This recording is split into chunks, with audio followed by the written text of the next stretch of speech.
সকল কথা শ্রীরামচন্দ্রের চরণে নিবেদন করছে। ঠিক এমন সময় ওই গৃহর দ্বারে এসে দাঁড়ালো সুবিজ্ঞ মন্ত্রী সার। তরণী, তরণী, কে কে গো, কে? আমি এমন করে নির্জনে বসে বসে আমার রামচন্দ্রের চরণে আমার মনের কথাগুলো জানাচ্ছিলাম, এমন সময় কে এসে আমার চিত্তটাকে চঞ্চল করে দিল? এ কার কণ্ঠস্বর? ও সুবিজ্ঞ মন্ত্রী সার, তুমি আমায় ডাকলে? না, এ ডাক আমার নয়, যদিও এ কণ্ঠস্বর আমার। এ ডাক তব জ্যেষ্ঠতা তো রাবণী। তোমায় এখনই রাজসভায় যেতে হবে তরণী, তোমার জ্যেষ্ঠতা তো তোমায় আজ্ঞা দিয়েছে। তাই তুমি বলছো এটা তোমার নয়, এটা জ্যেষ্ঠতা তো রাবণের? না না না না না, আমি বুঝতে পেরেছি, আমি বুঝতে পেরেছি, এটা তোমারও নয়, এটা আমার জ্যেষ্ঠতা তো রাবণের। এটা কার জানো? এটা তার, এটা তার যার কাছে আমি এতক্ষণ মনের কথাগুলো জানাচ্ছিলাম। এটা তার। আমি বুঝতে পেরেছি, আমি রাজসভায় গেলেই তো জ্যেষ্ঠতা তো বলবেন যে তরণী আজ তুমি সেনাপতি, তুমি যুদ্ধে যাও।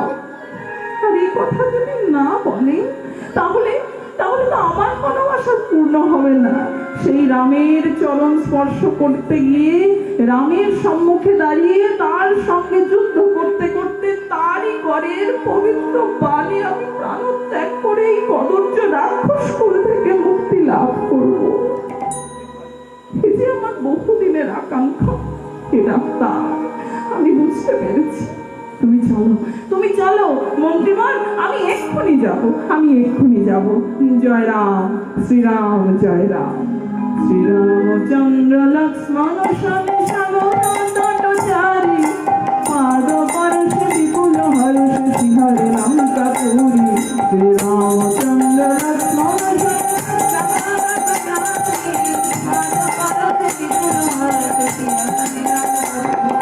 শ্রীজন পাবন সংহারকারী তুমি সে জগত স্বামী।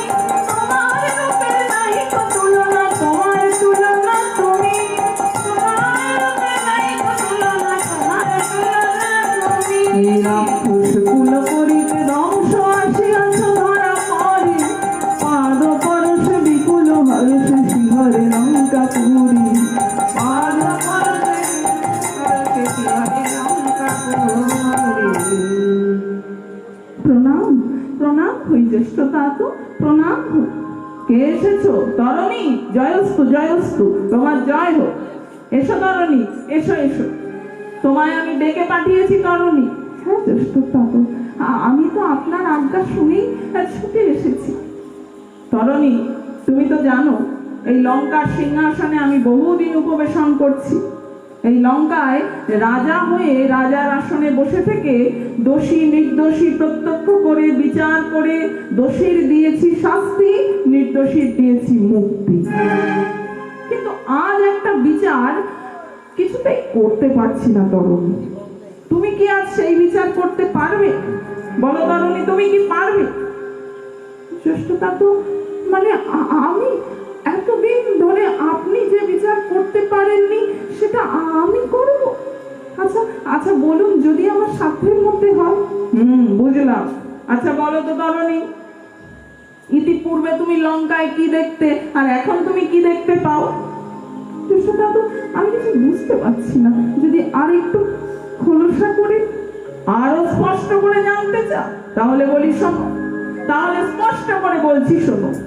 ইতিপূর্বে যে লঙ্কায় চারিদিকে কর্ণপাত করতে শুনতে পেতে সুললিত গায়কের কণ্ঠস্বর, যেদিকে দৃষ্টিপাত করতে দেখতে পেতে প্রস্ফুটিত কুসুম রাশি ময়ূরের পেখম, আর সেই লঙ্কার মনোরম জনপদ আর মরুভূমি শ্মশান, শুধু ঘরে ঘরে শোনা যায় বিধবাদের ক্রন্দনোধ্বনি। কে করেছে? কে করেছে লঙ্কার এই দুরবস্থা? কে করেছে? আমি আমি এটাও বলতে পারবে না তো? আমি বলি, এই লঙ্কার দুরবস্থা কে করেছে জানো? তোমার পিতা বিভীষণ যে রামের চরণে শরণাগত, সেই রাম। সেই রাম করেছে লঙ্কার এই দুরবস্থা। তাই তুমি কি পারবে তরণী ওই রামকে বিনাশ করে লঙ্কার পূর্ব গৌরব ফিরিয়ে আনতে? আমি আমি রামকে বিনাশ? জ্যেষ্ঠতা তো রামকে তো বিনাশ করা যায় না। জ্যেষ্ঠতা তো কেন যায় না? দেখুন জ্যেষ্ঠতা তো, এই কাজ যদি সম্ভব হতো, রামকে যদি বিনাশ করা যেত, তাহলে এ কাজটা তো আমার জন্য করে থাকতো না। আমার পূর্বে যে সকল বীরগণ গিয়েছে রামের যুদ্ধে, সেই দেবান্তক, নরান্তক, ত্রিশিরা, সেই ধূম্রাক্ষ, সেই কুম্ভকর্ণ, সেই অতিকার, এরা তো কেউ কম বীর ছিল না। এরা কি পেরেছে রামকে বিনাশ করতে? আমি জানি জ্যেষ্ঠতা তো রামকে বিনাশ করা যায় না। বটে, রামকে বিনাশ করা যায় না। তাহলে তাহলে রামকে বন্দি করা যায় তো নিশ্চয়? বন্দি?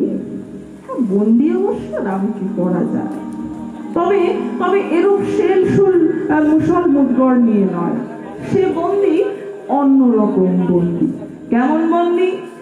জ্যেষ্ঠতা তো যদি অনেক জন্মের স্বীকৃতি থেকে থাকে আমার, তাহলে হয়তো আমি সেই বন্দি করতে পারি। কেমন বন্দি জানে? তারে বাঁধার মতো বাঁধবে, ওই বাঁধা যায় সেই দুর্বাদলে, বাঁধার মতো বাঁধবে বলে বাঁধা যায় সেই দুর্বাদলে, তারে কজনায় বাঁধিতে বাঁধিতে পারে বলগো, তারে কজনায় বাঁধিতে পারে বলগো, কজনায় বাঁধিতে পারে বলগো, তারে বাঁধা তো যায় না, তারে বাঁধা তো যায় না, ওই ভগবতীর করুণা বাঁধা তো যায় না, ওই ভগবতীর করুণা, ওই রঘুবীর রঘুনায় ভগবতীর করুণা, ওই রঘুবীর রঘুনায় ভগবতীর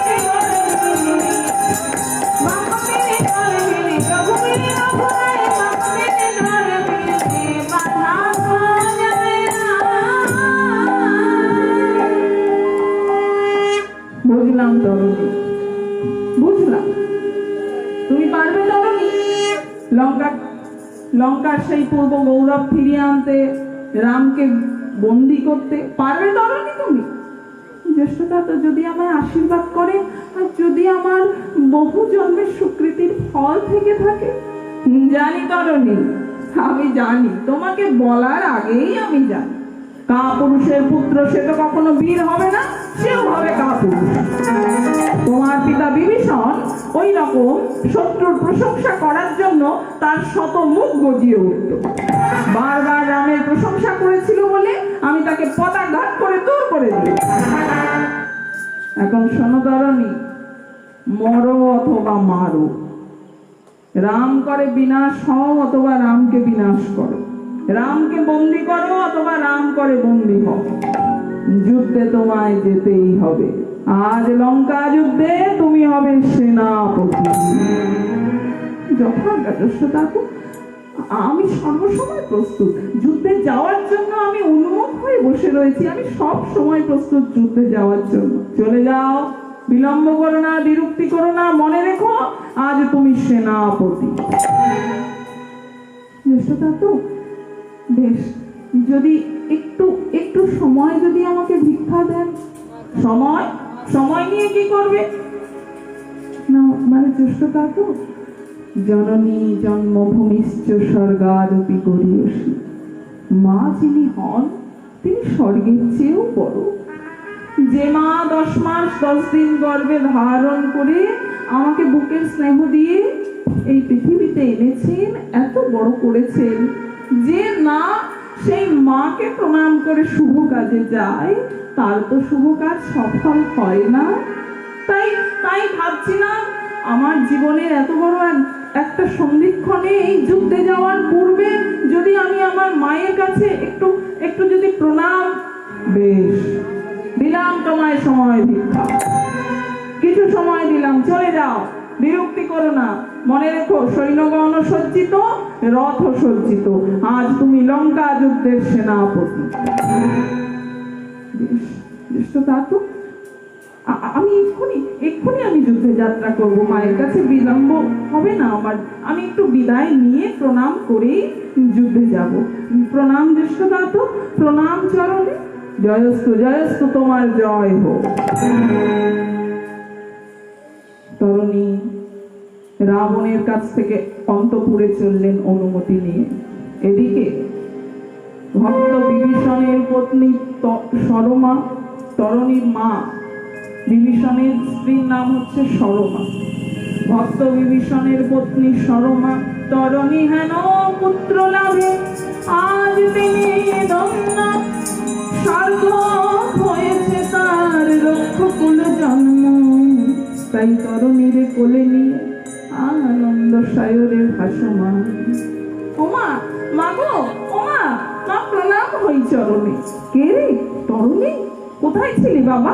এই দেখ আমি কতক্ষণ তোকে ঘরের মধ্যে খুঁজে পাইনি, কোথায় ছিলি? আয় বাবা, আয় আয় আমার কোলে বস। আয় তরণী। ওমা মাগো, ওমা। কি ব্যাপার তরণী, এত আনন্দ কিসের? মুখটা যেন হাসিতে ভরে যাচ্ছে, অন্তর যেন আনন্দে আপ্লুত, বারবার মা মা বলে ডাকছিস, এত আনন্দ কিসের বাবা? আমায় বল। মায়ের কাছে ছেলেরা সত্যি লুকাতে পারে না, দেখেছো মা? যিনি যার মা হয় তার সন্তানের অন্তরের কথা একবার মুখের দিকে চেয়েই বলে দিতে পারে যে সন্তান আমার খিদে পেয়েছে, না সন্তানের রাগ হয়েছে, না অভিমান হয়েছে, না দুঃখ হয়েছে, না আনন্দ হয়েছে। তুমি তো আমার মা, তা তুমি তো বলবে। সত্যি মা, তুমি ঠিক ধরেছো, তোমার অনুমান যথার্থ। আমি আমি আজ আমার বড় আনন্দের দিন মা, আজ আমার বড় আনন্দের দিন। আনন্দের দিন? তা বাবা এত আনন্দ কিসের? আমি তোর মা, আমাকে বলবি না? ছেলের আনন্দে তো মায়েরও আনন্দ, তা কারণটা বল বাবু। মা এত আনন্দ কেন জানো মা? আজ আজ যে আমি তীর্থে যাব মা। তীর্থে? তোমার বোকা ছেলে। মৃদু হেসে মা সরমা এবার তরণী রে কয়, ওরে মাথা গিতে পুত্র কিরে একা তীর্থে যায়। ওরে আমিও যাব রে, আমিও যাব রে তোর সঙ্গে তীর্থে। বলি আমিও যাব রে, বলি তোর সঙ্গে তীর্থে। ওরে আমাকেও সঙ্গে নেবে তোর সঙ্গে তীর্থে, আমাকেও সঙ্গে নেবে তোর সঙ্গে তীর্থে। আমিও যাব রে। বোকা ছেলে, আনন্দ করছিস কর, তাই বলে মাকে তীর্থে নিয়ে যাবি না? তুই অল্প বয়সী ছেলে, তুই তীর্থে যাবি আর আমি পড়ে রইব ঘরে, আমাকেও তো নিবি। ও মা, সে তীর্থে তো মানুষ কেউ কাউকে নিয়ে যেতে পারে না মা। সে তীর্থে তো মা সবাইকে একা একা যেতে হয়। সে কি, এইরকম আবার তীর্থ আছে নাকি যে মানুষ কাউকে নিয়ে যেতে পারে না, একা একা যেতে হয়? আছে মা, জীবনের একটা সময় সেই তীর্থে সবাই যায়, যাকে বলে জীবের একেবারে চরম তীর্থ, পরম তীর্থ, তাই না? তা বাবা, সে তীর্থ স্থানটা কোথায় আমাকে তাহলে বল। বলবো মা, নিশ্চয়ই বলবো। তার পূর্বে তুমি আমার একটা প্রশ্নের উত্তর দাও তো। আচ্ছা বলো তো মা, মানুষ এই তিল তিল করে অর্থ এত উপার্জন করে, এত কাজ করে, এত খেটে, সারাদিন খেটে অর্থ উপার্জন করে, আবার সেই অর্থ তিল তিল করে সঞ্চয় করে, আবার একটা সময় সেই অর্থের একটা মোটা অঙ্কের পুটুলি বেঁধে সে বেরিয়ে পড়ে তীর্থ ভ্রমণ। তা জীব এত কষ্ট করে টাকা পয়সা উপার্জন করে সেইটা আবার জমিয়ে তারপরে সেইটা খরচ করার জন্য তীর্থে যায়। মা, তীর্থে কেন যায়? তীর্থে গেলে লাভ কি আর ক্ষতি কি? ওর পাগল ছেলে, এটাও তোকে বলে দিতে হবে?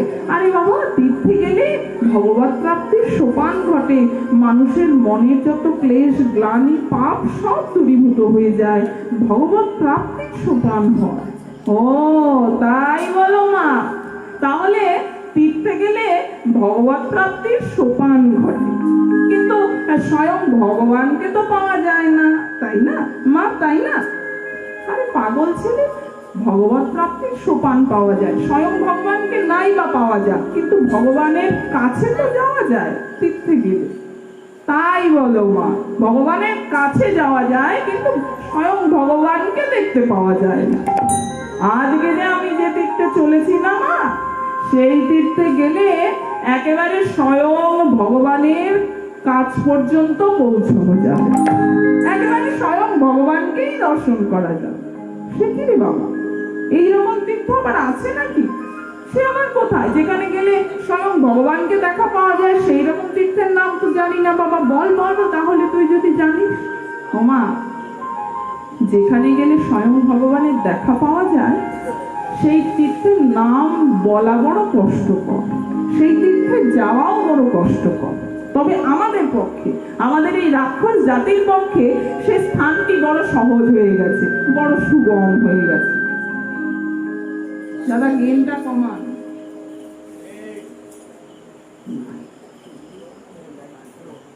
আমাদের রাক্ষস জাতির পক্ষে সে স্থানটা বড় সহজ হয়ে গেছে, জানো মা? এই লঙ্কার সিংহ দরজা অতিক্রম করলেই, ওই বিশাল বালুকা রাশির ওপরে সমুদ্র সৈকতে গিয়ে পড়লেই সেই চরম তীর্থে পৌঁছে যাওয়া যায়। তাই নাকি রে বাবা? সমুদ্রের তীরে তীর্থ সে আবার কবে থেকে হলো? তা তো আমি জানতাম না। লঙ্কার সমুদ্র তীরে আবার তীর্থ কবে থেকে হলো? ও মা, কেন তুমি যে বলো যে স্থানে ভগবান বিরাজ করে সেই স্থানটা তীর্থস্থান হয়ে যায়, তা মা, আমি যদি লঙ্কার সিংহ দরজা অতিক্রম করে ওই সমুদ্র সৈকতে যাই, সেখানে স্বয়ং রামচন্দ্র বিরাজ করছে তার অনুজ লক্ষণ সঙ্গে নিয়ে, সেই স্থানে গেলে আমার কি তীর্থস্থানে যাওয়া হবে না মা? তুমি বলো। ও তাই বল, তুই লঙ্কার সমুদ্র সৈকতে রামচন্দ্রের নিকটে যাবি, তাই তো? তাই এই কথা আগে বললেই তো পারতিস, এত ঘুরিয়ে পেঁচিয়ে বলার কি আছে? তোকে কি আমি বাধা দেবো বাবা? তুই তো নিশ্চয়ই যাবি, তোর পিতাও গিয়েছে, তুইও যাবি, নিশ্চয়ই যাবি বাবা, নিশ্চয়ই যাবে তুমি রাম দর্শনে, আমি বাধা দেব না বাবা। পিতাও গিয়েছে, আমিও যাব মা, তবে কি জানো, আমি পিতার মতো যাব না, আমার একটু যাওয়াতে যাওয়াতে প্রভেদ আছে। সে আবার কিরকম তরণী? তোমার পিতাও গিয়েছে রামচরণে, তুমিও যাবে, আবার পার্থক্য? হ্যাঁ মা, পার্থক্য আছে। পিতা গেছে আপন ইচ্ছায় শ্রীরামের কাছে, তোমার পিতা গেছে আপন ইচ্ছায় শ্রীরামের কাছে, তোমার পিতা গেছে আপন ইচ্ছায় শ্রীরামের কাছে, মোর পিতা গেছে আপন ইচ্ছায় শ্রীরামের কাছে। আরে আমি যাব দশাননে রাম নয়া দেশে, আমি যাব দশাননে রাম নয়া দেশে। বাবা কি বলছিস? তুই যুদ্ধ করতে যাবি বাবা? হ্যাঁ মা, পিতা গেছে রামচরণে নইতে শরণ, পিতা গেছে রামচরণে লইতে শরণ, পিতা গেছে রামচরণে শরণ লইতে, পিতা গেছে রামচরণ চরণ লইতে। আর আমি যাব বক্ষরক্ত পদে ঢেলে দিতে। কি বললি তরুণী, কি বললি তুই যুদ্ধ করতে যাবি? বাবা না, বাবা তুই আমার একমাত্র ছেলে, আমি তোকে যুদ্ধ করতে যেতে দেব না বাবা। তুই জানিস না ওই রাম সংগ্রামের পরিণাম যে মৃত্যু। মা সরমা বলছে, বাপ তরুণী তুই তো জানিস না বাবা, রাম সংগ্রামের পরিণাম যে মৃত্যু, ওখানে যে কাল সমন অপেক্ষা করে আছে। যে যাবে রামের সঙ্গে যুদ্ধ করতে, সেই কাল সমনের কাছে যাবে, সে যে মৃত্যু অভিমুখে যাবে। বাবা তুই আমার একমাত্র ছেলে, আমি তোকে যেতে দেব না বাবা। মা ভুল বুঝিয়েছে, মায়া তোমায় ভুল বুঝিয়েছে। রাম সংগ্রামের পরিণাম মৃত্যু নয় মা, মুক্তি। জীব যখন মৃত্যুর পথে যায়, সেই মৃত্যুর পরে সেই জীবাত্মা আবার ফিরে আসে তার কর্ম অনুসারে বিভিন্ন রূপ নিয়ে। কিন্তু যখন মুক্তির পথে চলে যায় জীব, তাকে আর ফিরে আসতে হবে না। রাম করুণা তাকে করে নেয় বৈকুণ্ঠবাসী। মা অনিয়সী মায়া তোমায় ভুল বুঝিয়েছে, মৃত্যু নয় মা, রাম সংগ্রামের পরিণাম হলো মুক্তি। না তরুণী, তুমি আমার 7টা নাও 5টা নাও, একমাত্র ছেলে, তুমি আমার সবেধন নীলমণি। তুমি যদি চলে যাও বাবা, মায়ের আর কে থাকবে? তুমি যে কোল জোড়া বাছা বাবা, আমি তোমায় যেতে দেব না। তুমি ঘরে বসে রামচন্দ্রের চরণ ভজন করো, রামচন্দ্র একদিন অবশ্যই তোমায় কৃপা করবে বাবা। তোমার বাবাকে যখন তিনি কৃপা করেছেন, তোমাকেও কৃপা করবে। আমি তোমায় যেতে দেব না মা, আমি তোমায় যেতে দেব না বাবা। মা তুমি যেতে দেবে না বললে চলে? রাজ অধীন প্রজা, মহারাজ আমায় আদেশ করেছে, মহারাজের আদেশ যদি আমি না মানি, আজ যে আমি লঙ্কা যুদ্ধের সেনাপতি, আমি যদি যুদ্ধে না যাই, তাহলে যে আমায় ধরে শাস্তি দেবেন মহারাজ। জানি বাবা, জানি দোষী প্রজাদের মহারাজ শাস্তি দেয়, রাজা শাস্তি দিতে পারে, প্রাণদণ্ড দিতে পারে, কারাদণ্ড দিতে পারে। কিন্তু বাবা রাজা যে এখন অন্ধ। তব জ্যেষ্ঠতা তো রাবণ দোষী নির্দোষী প্রত্যক্ষ না করে দোষীর দিয়ে দিয়েছে মুক্তি, আর নির্দোষীর দিয়েছে শাস্তি। তব জ্যেষ্ঠতা তো রাবণ তার ভগ্নী শূর্পণখার দোষের বিচার না করে তারই কথা মতো সীতাকে হরণ করে এনে ঘটিয়ে দিল লঙ্কার এই দুরবস্থা। ওরে রাজা যে অন্ধ, রাজা যে অন্ধ, ওরে রাজা তো জানে না, ওরে রাজা তা তো জানে না রে, রাজা তা তো জানে না রে, ওরে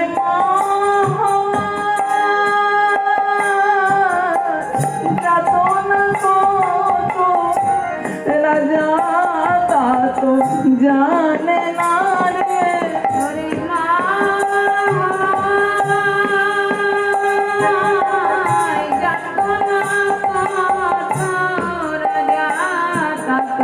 জানে না রে, ওরে পুত্রবতী নারী যারা পুত্রের বেদন জানে তারা, পুত্রবতী নারী যারা পুত্রের বেদন জানে তারা। ও রাজা কি বুঝিবে, বুঝিবে তাই বলো গো, ওই রাজা কি বুঝিবে তাই বলো গো, রাজা কি বুঝিবে তাই বলো গো। না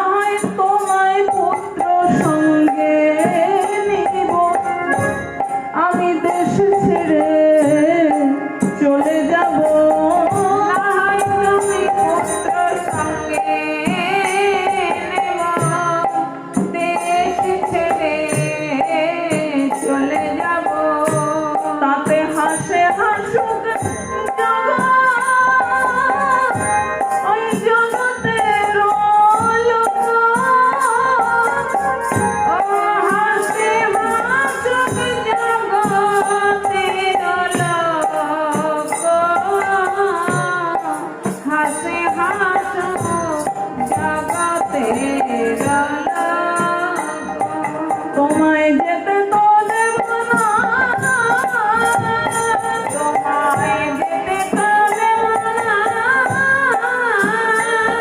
বলি শোনে শোনে ও তরণী, যেতে তো দেব না। ওই চলো চলো ও তরণী, মনোযোগে অতীতে চলো চলো ও তরণী, মনোযোগে অতীতে চলো চলো ও তরণী, মনোযোগে অতীতে চলো চলো ও তরণী, মনোযোগে অতীতে চলো চলো ও তরণী, যেতে তো দেব না। মা, তুমি যেতে দেবে না বললে চলে। আমার যে অনেক দিনের আশা মা, আমার বিবেক বৈরাগ্য ধনু, রাম পদে আশ্রিত তনু, ইহাতে জুড়িব ভক্তিবান, মুক্তিযুদ্ধ উপলক্ষে রাম কমল বক্ষে, এক লক্ষ্যে করিব সন্ধ্যা। মা, এটা আমার বহুদিনের বাসনা মা, সেই রামচন্দ্রের সঙ্গে আমি যুদ্ধ করতে যাব, তার সেই ভুবন ভোলানো রূপ দর্শন করব। তুমি যেতে দেবে না বললে চলে মা। তরুণীর সেই ঢলো ঢলো ভক্তি ভাব দেখে সরমার মনে জানে মনে মনে ভাবছে, আন্তরিক চেতনা জাগছে।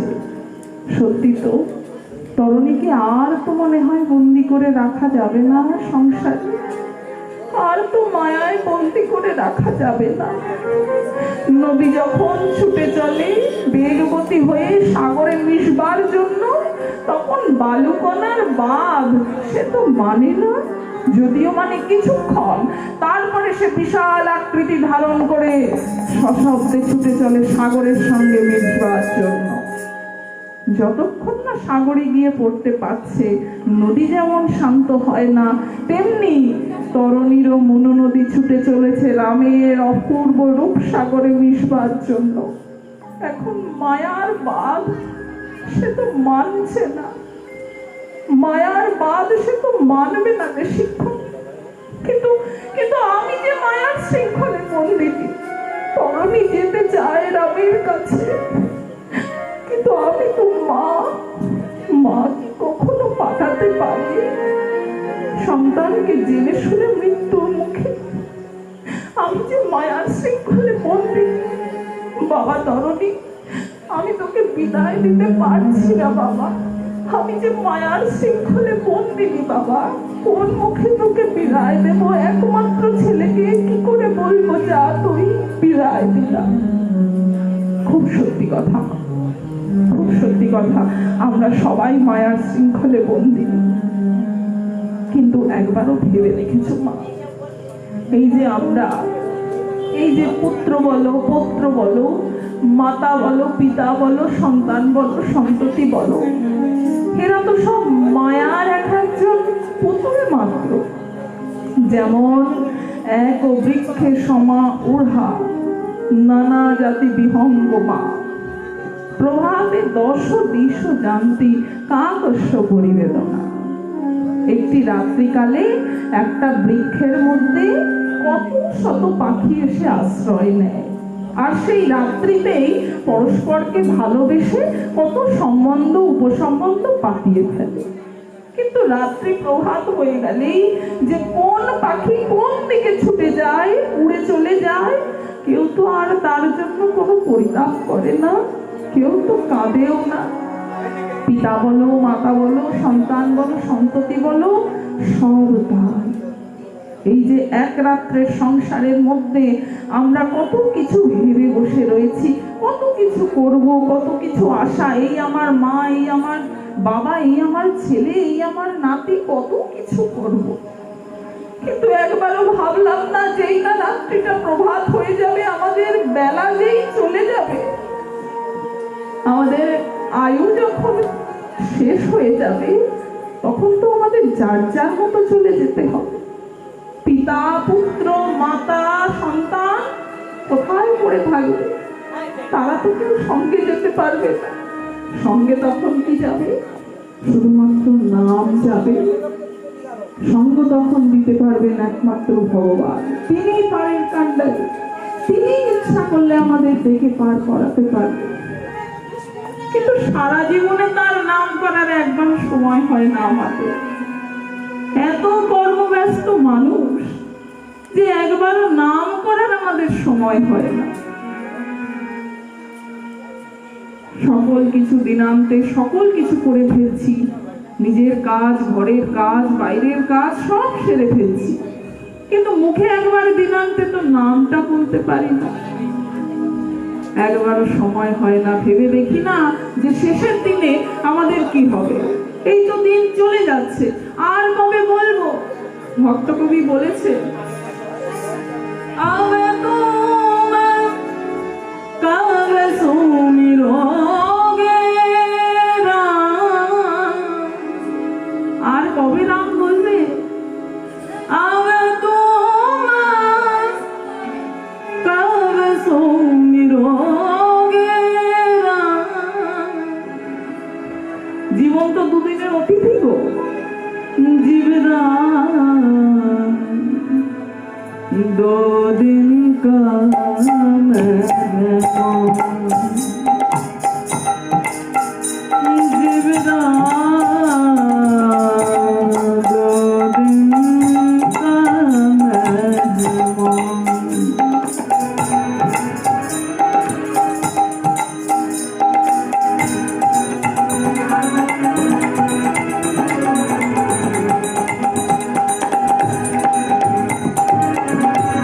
राम राम बोलो, राम राम।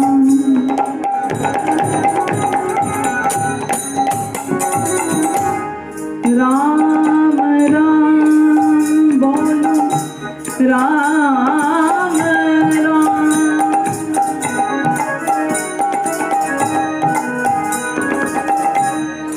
राम राम बोलो, राम राम। राम राम बोलो, राम राम। जीवराम दो दिन का मेहमान, जीवराम दो दिन का मेहमान।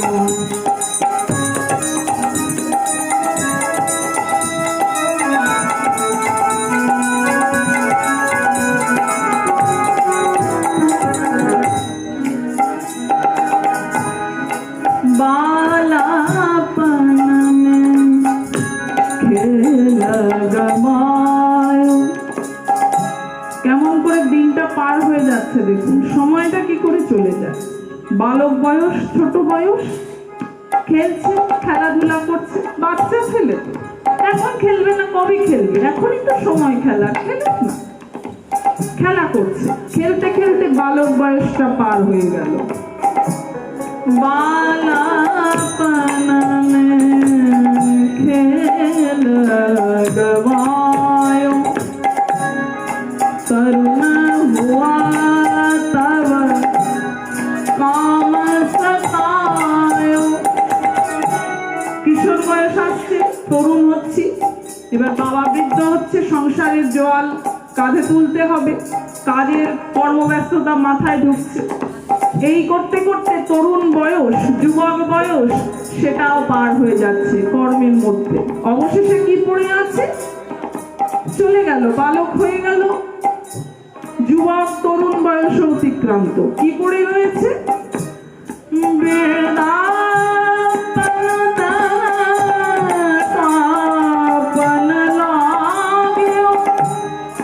বৃদ্ধ বয়সে শরীর কাঁপছে, ওমা রাম আর উচ্চারণ হচ্ছে না, রাম বলতে জীব আড়ষ্ট হয়ে যাচ্ছে, শরীর কাঁপছে, ভগবানের নাম আর করতে পারছি না।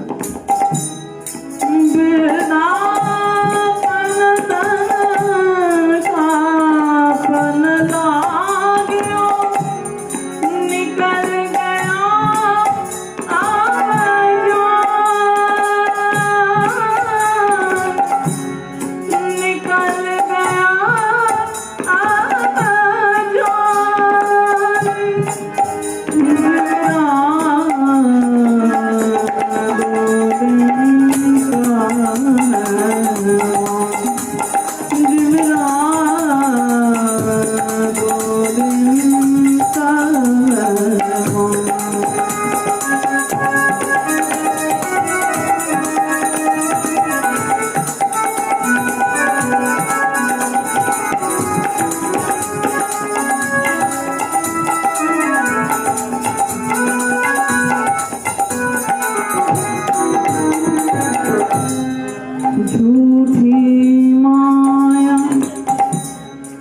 রোজ কায়া জুথে মা।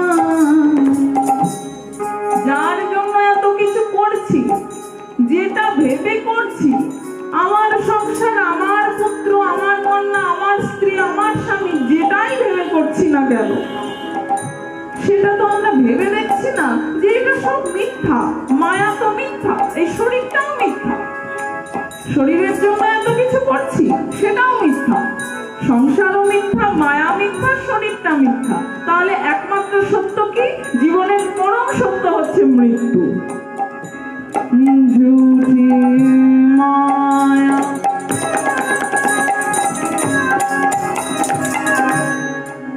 ঝুঠে মা,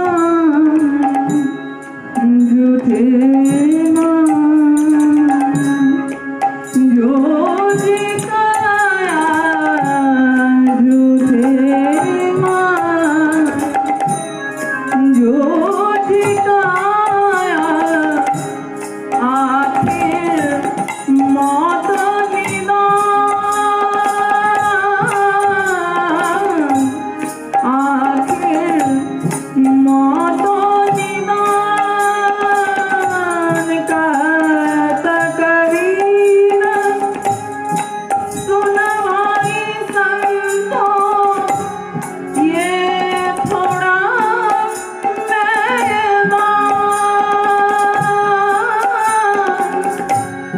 ये थोड़ा मैदान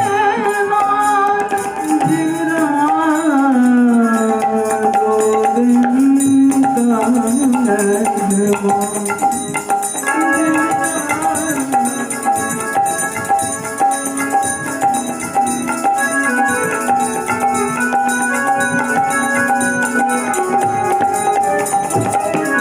राम राम राम राम, সবাই বলুন আমার সঙ্গে, রাম রাম রাম রাম রাম রাম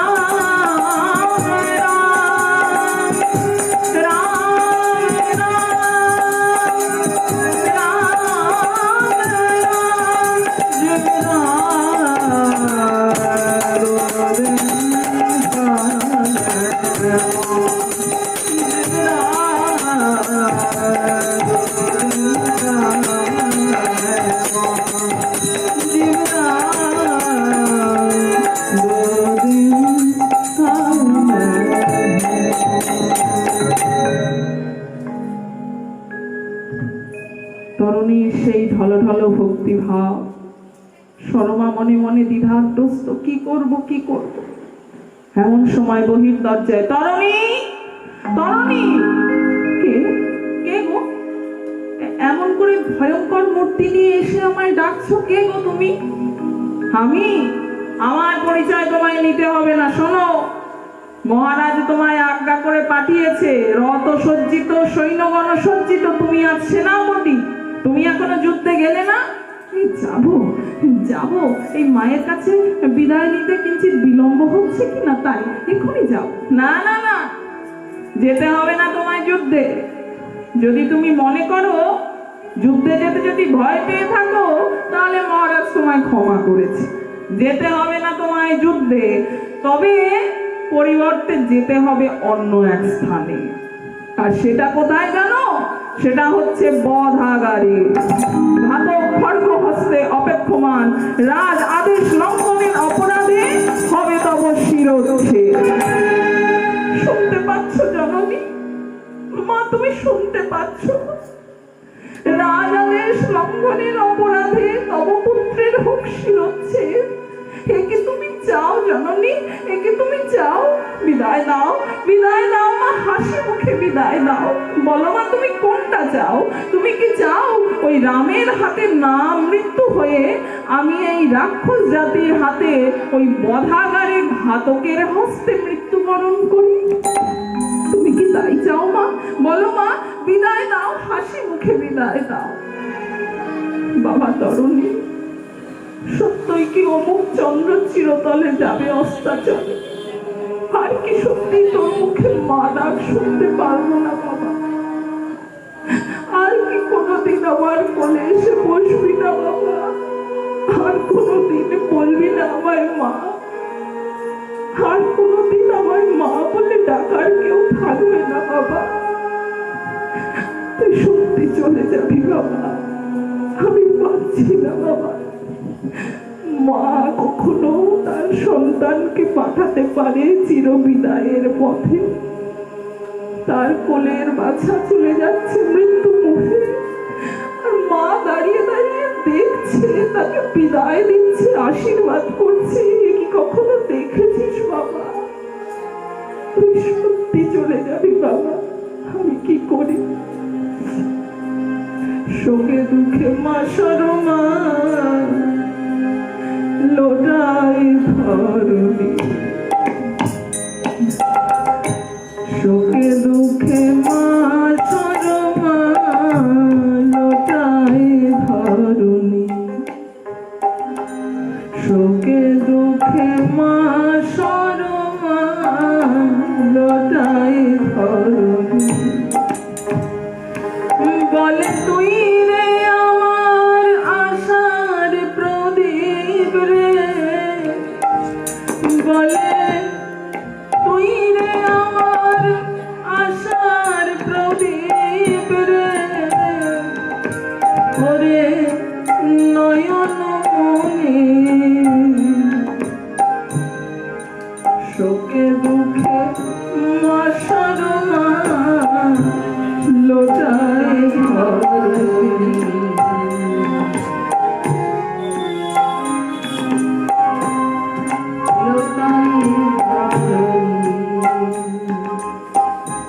দয়া তব নাই কো প্রাণী রাজা দশানন,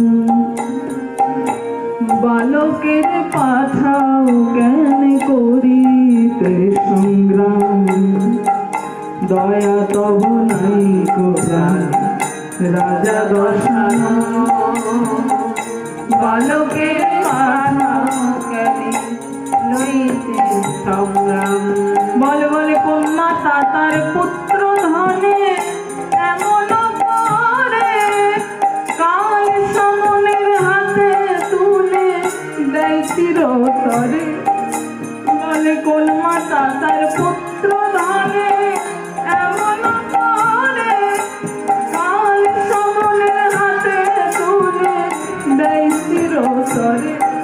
আমার এই কি বাক্য লিখেছিল রে, আমার এই কি বাক্য লিখেছিল রে, দিদির লেখনি শোকে বুকে মা সরমা লোটাই ধরণী, শোকে বুকে মা সরমা লোটাই ধরণী, শোকে বুকে মা সরমা লোটাই ধরণী। বাবা তরুণী, রাম সংগ্রামে যাওয়ার জন্য আমি তোমায় দিলাম বিদায়। জয় রাম, জয় রাম। মা, আমায় যখন বিদায় দিয়েছো মা, আমি আর দেরি করবো না মা। আমায় তাহলে আশীর্বাদ করো, প্রণাম হই চরণে। আমি তাহলে যুদ্ধে যাত্রা করি মা। একটু দাঁড়া বাবা, একটু দাঁড়া। আবার কি মা, আবার কি? বাবা, আজ যখন চিরবিদায় তোকে দিলাম, শেষ বিদায়ের পূর্বে একবার তোকে নিজ হাতে মনোমতো সাজিয়ে দিয়ে তোর ওই চাঁদ মুখটা জন্মের মতো দেখে নেই বাবা। একটু দাঁড়া, আমি এক্ষুনি আসছি। কোথা যাবে মা?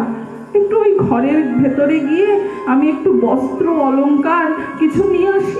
ও মা, আমি যে উদ্দেশ্যে চলেছি মা, সে উদ্দেশ্যে তো এই বসন ভূষণ, এই অলংকার, এগুলো তো কিছু যাবে না মা। ওই বসন ভূষণ রাজহরণ মানিক কাঞ্চন যত, বসন ভূষণ রাজহরণ মানিক কাঞ্চন যত, বলি সব কেবল অঙ্গে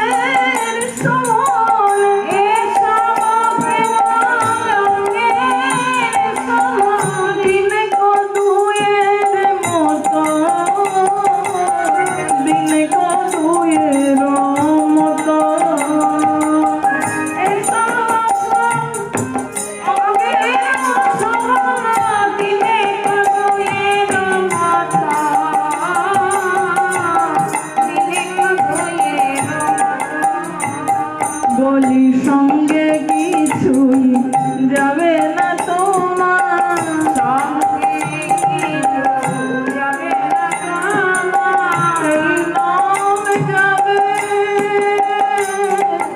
আর প্রাণ যাবে, সঙ্গে কিছুই যাবে না তোমার। কেবল নাম যাবে, প্রাণ যাবে, সঙ্গে কিছুই যাবে না তোমার।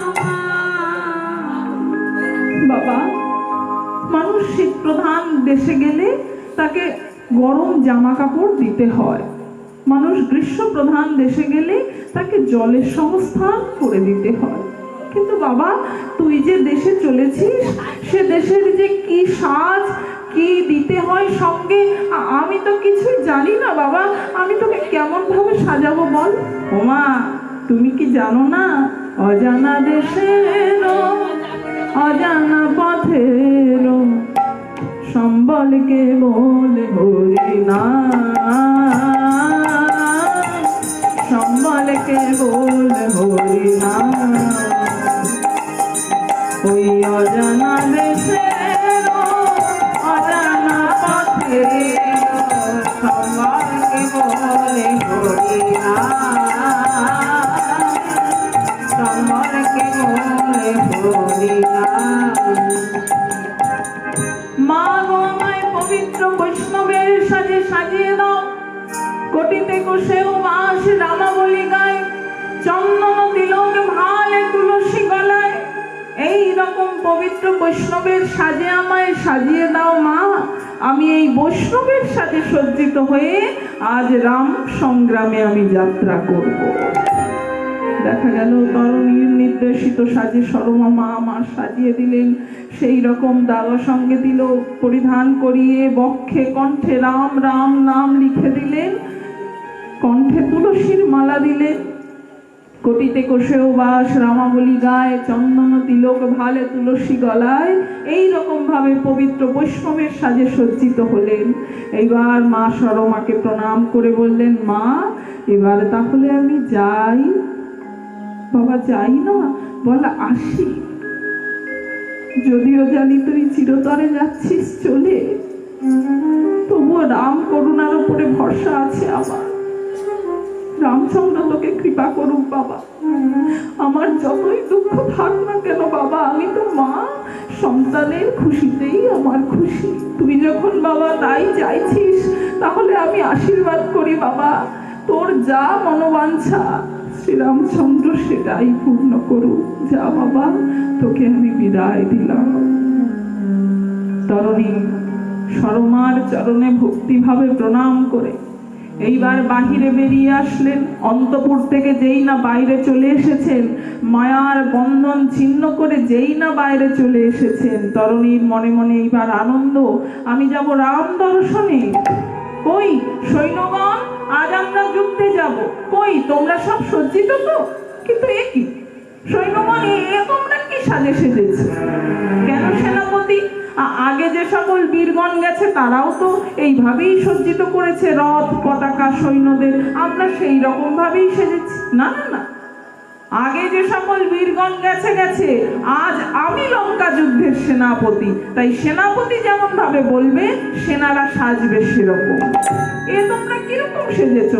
এসব সাজ হবে না, এসব সাজ পরিত্যাগ করো। আজকে আমি যেমন সেজেছি, আমি যেমন বলছি তোমরা তেমন সাজে সাজো। আমাকে দেখো, আমি যেমন পড়েছি, এই কোটিতে কোষেও বাস রামাবলী গায়, চন্দন তিলক ভালে তুলসী গলায়, এই রকম বৈষ্ণবের সাজে তোমরা সজ্জিত হও। আর শোনো শোনো শোনো সারথি, আমি তোর কহিতম স্থানে ওই রথের ধ্বজা পতাকাতে লেখো শ্রীরামের নাম।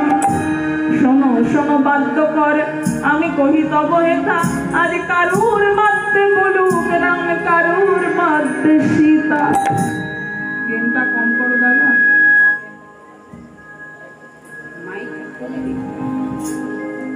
দেখা গেল তরুণীর নির্দেশিত সাজে আজ সৈন্যরা সব সেজেছে, যেরকম করে তরুণী বলেছে রথের ধ্বজা পতাকাতে সব শ্রীরামের নাম লেখা, সেই রকম রথের রথ অগ্রে যে সকল যুদ্ধের দামামা বাজছে, সেই যুদ্ধের বাদ্যতে জয় রাম জয় সীতারাম বলে বাজছে। এইরকম বাদ্য বাজিয়ে আজ তরুণী চলেছে শ্রীরামের সঙ্গে সংগ্রামে।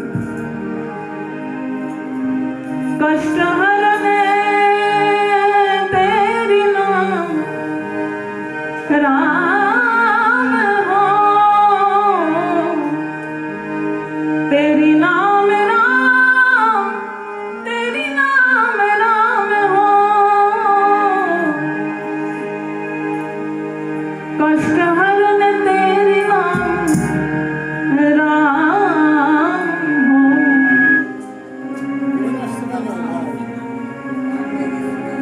कमल नयन बाले राम, कमल नयन बाले राम, সকলে হাততালি। कमल नयन बाले राम हो, कमल नयन बाले राम। আজ তরুণী যুদ্ধে চলেছে রাম নাম করতে করতে, সৈন্যরা চলেছে সেনাপতির দেখা দেখি রাম নাম করতে করতে।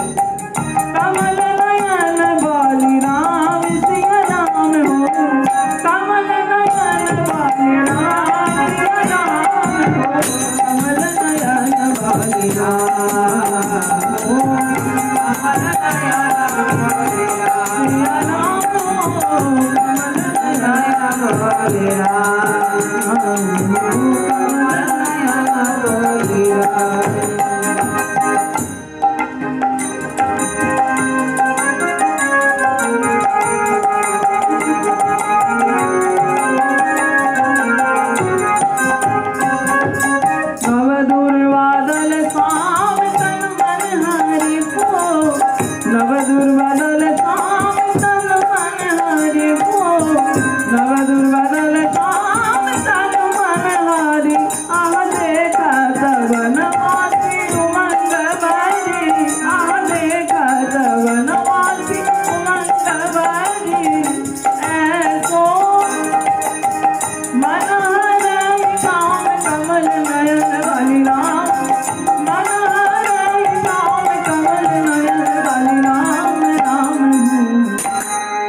राम हो कमल नयन बाले राम हो, कमल नयन बाले राम हो।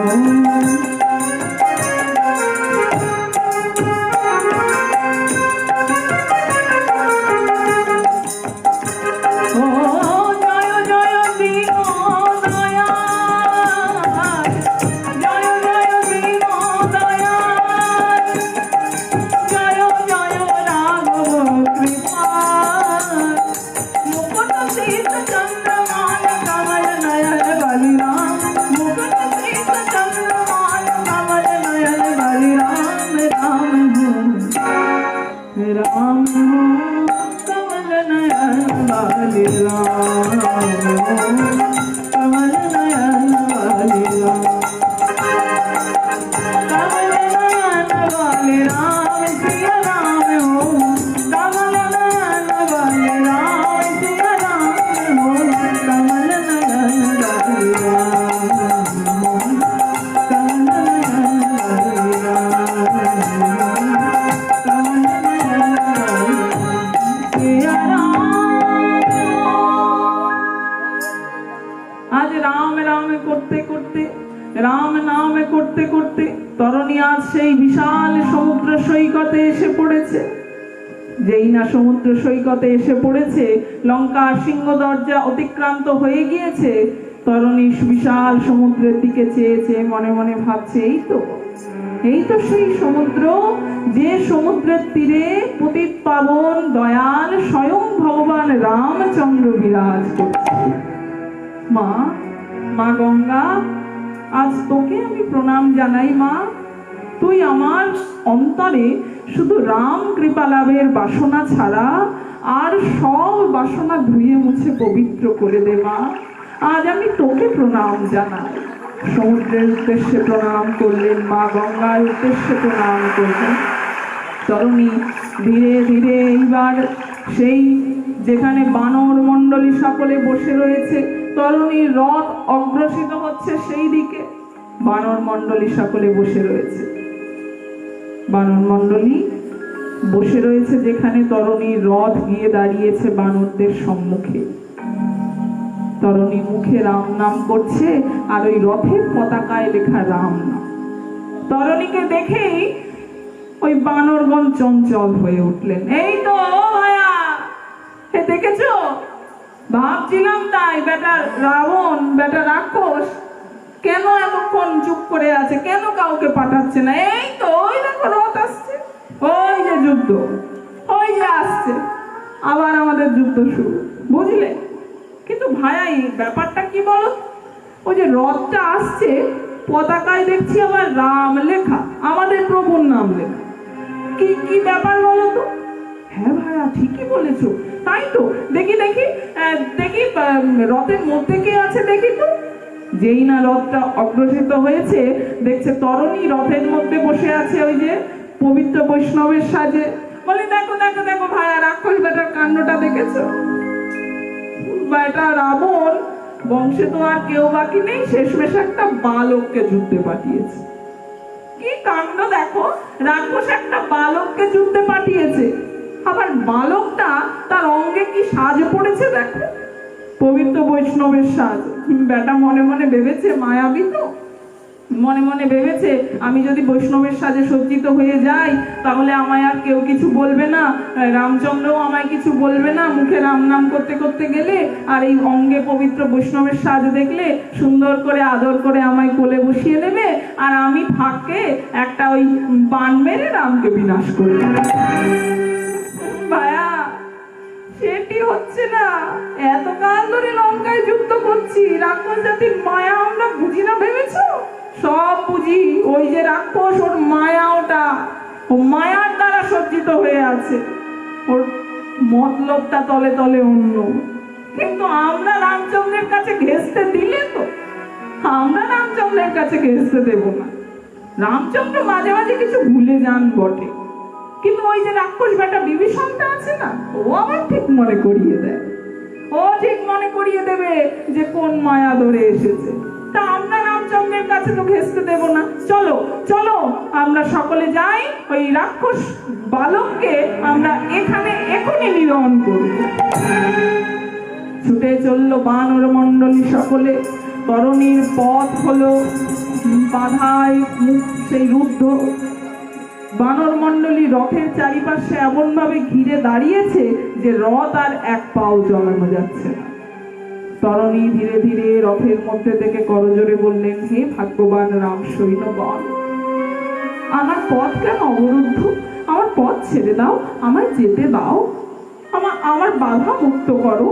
হ্যাঁ বেটা, কি চাস তুই? তুই তো দেখছি বালক, কোথায় যাবি? বলছিস যে বাধা মুক্ত করো, যাবি কোথায়?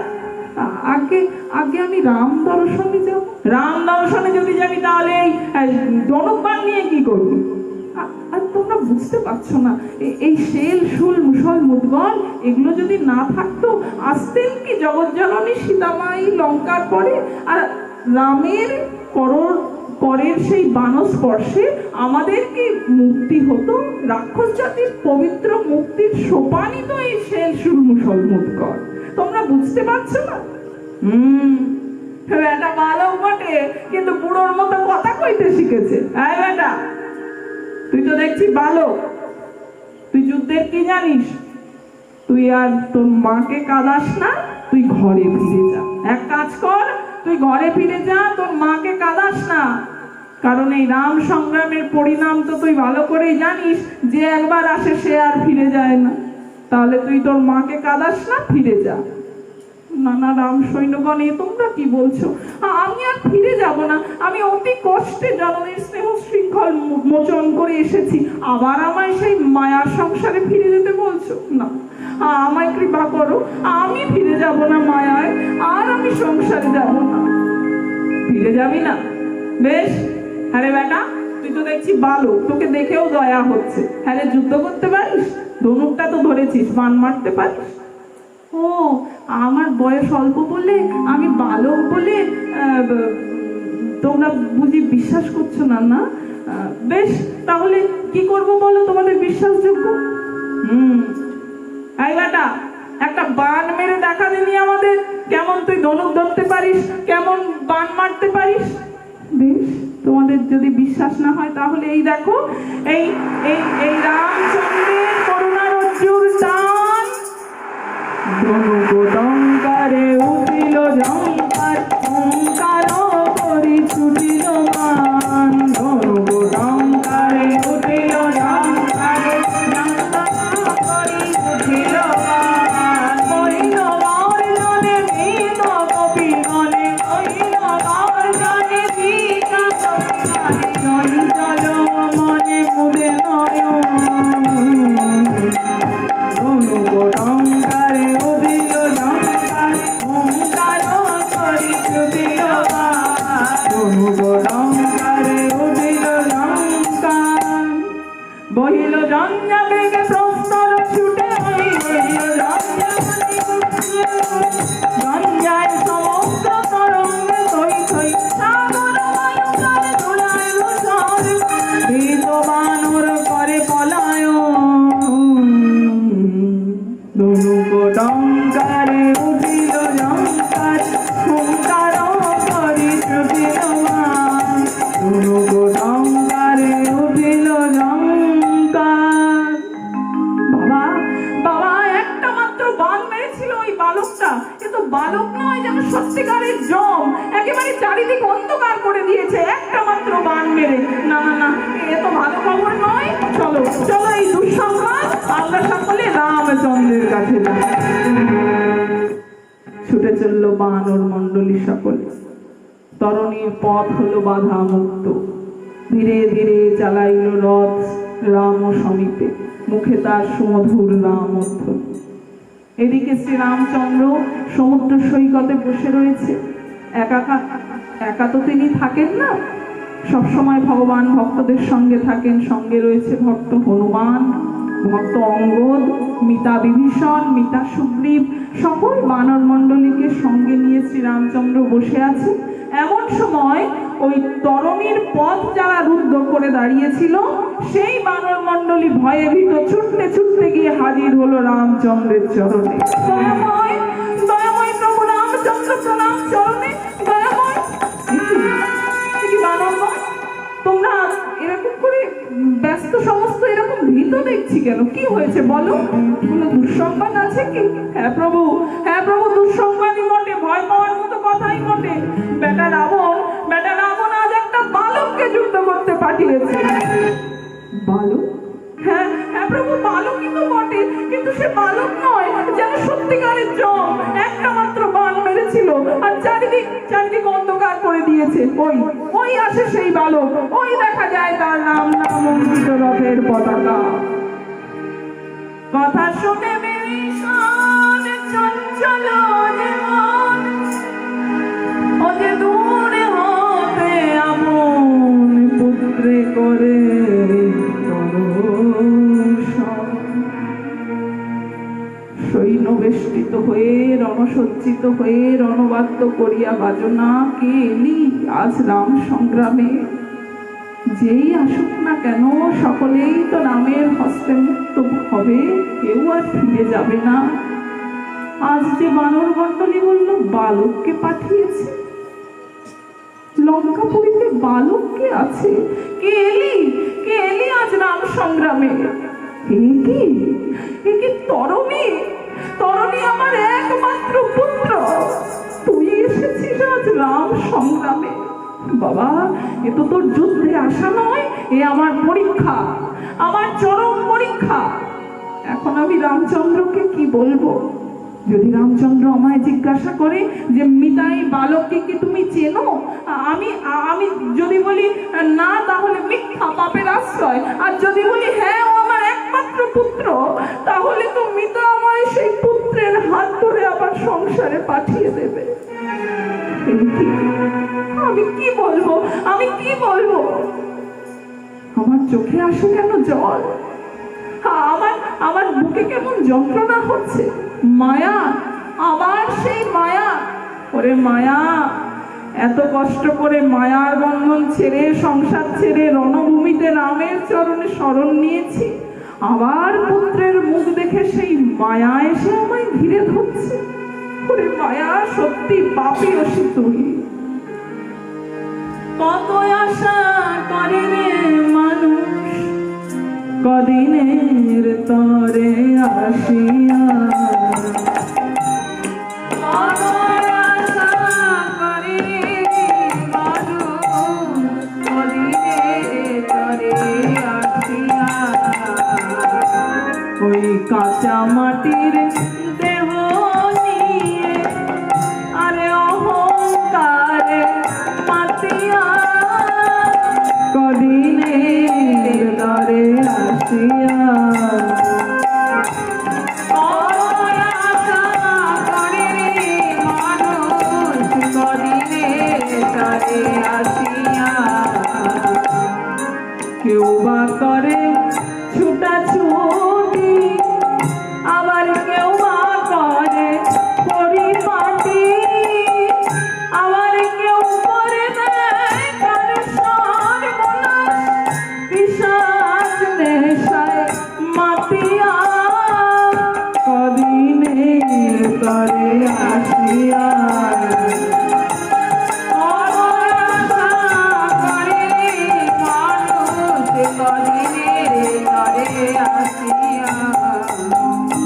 খেলা যেমন তাসের ঘরে, একবার যেতে আমার হারে, খেলা যেমন তাসের ঘরে, একবার যেতে আমার হারে। মায়ার খেলা তেমনি করে, মায়ার খেলা তেমনি করে। হাসি কান্না মিলিয়া, কদিনের তরে আসিয়া, কত আশা করে রে মানুষ, কদিনের তরে আসিয়া, কত আশা করে রে মানুষ। কদিনের তরে আসিয়া। তরুণী এসে দাঁড়ালো শ্রীরাম সম্মুখে, রথ দাঁড়িয়েছে। আসিয়া তরুণী অগ্রে দেখিল পিতারে, আসিয়া পিতারে, লক্ষণ সহিত দেখে রাম রঘুরায়, লক্ষণ সহিত দেখে রাম রঘুরায়। থামিল রথ, নামিল ভূতলে, জানু পাটি করো ফুটে। সর্বপ্রথমে পিতারে জানায় প্রণাম, পিতা স্বর্গ পিতা ধর্ম, পিতা হি পরমং তপ, পিতারি পিতিমাপন্ন কিঞ্চে সর্বদেবতা। মনে মনে তরুণী ভাবছে, সম্মুখে পিতা ভূতলে দণ্ডায়মান, উপযুক্ত পুত্র, সে কি কখনো রথের ওপরে বসে থাকতে পারে? না না, বাবা দাঁড়িয়ে আছে মাটিতে, আমিও গিয়ে মাটিতে দাঁড়াই। তাই রথ থেকে নেমে সর্বপ্রথমে মাটিতে দাঁড়িয়ে উদ্দেশ্যে পিতাকে প্রণাম করলো। এইবার পিতার পশ্চাতে নয়ন দিয়ে ওই যে হনুমান, সুগ্রীব, অঙ্গদের মাঝখানে বসে আছে ওই যে লক্ষ্মণ প্রভু এবং শ্রীরাম। ধীরে ধীরে সকলকে দেখতে দেখতে নয়ন গেল শ্রীরামের রূপ। যেই না নয়ন গিয়েছে, আর তো নয়ন ফেরে না। রামের সেই অপূর্ব রূপজ্যোতি দেখে তরুণীর মননদী সেই রূপ সাগরে গিয়ে মিশল। আজ ভাসল নয়ন ডুবল রে মনে রূপের সাগরে, আজ ভাসল নয়ন ডুবল রে মনে রূপের সাগরে, আজ ভাসল